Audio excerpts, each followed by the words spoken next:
Like ਲੋ ਦੋਸਤੋ ਵੇਖ ਲਓ ਜ਼ਿਮੀਦਾਰ ਕਿਸ ਤਰ੍ਹਾਂ ਖੁਦ ਮਿੱਟੀ ਨਾਲ ਮਿੱਟੀ ਹੁੰਦਾ ਹੈ, ਕਿਸ ਤਰ੍ਹਾਂ ਮਿਹਨਤ ਕਰਦਾ ਹੈ, ਕਿਸ ਤਰ੍ਹਾਂ ਦੇਖੋ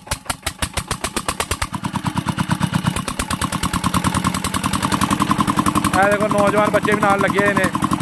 ਫੇਰ ਜਾ ਕੇ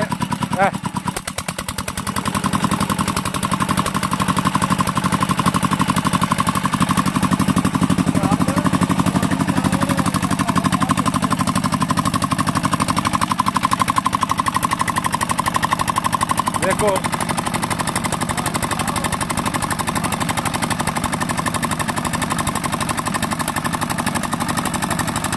ਕਿੰਨਾ ਰਿਸਕ ਲੈ ਕੇ ਜਾਂਦੇ।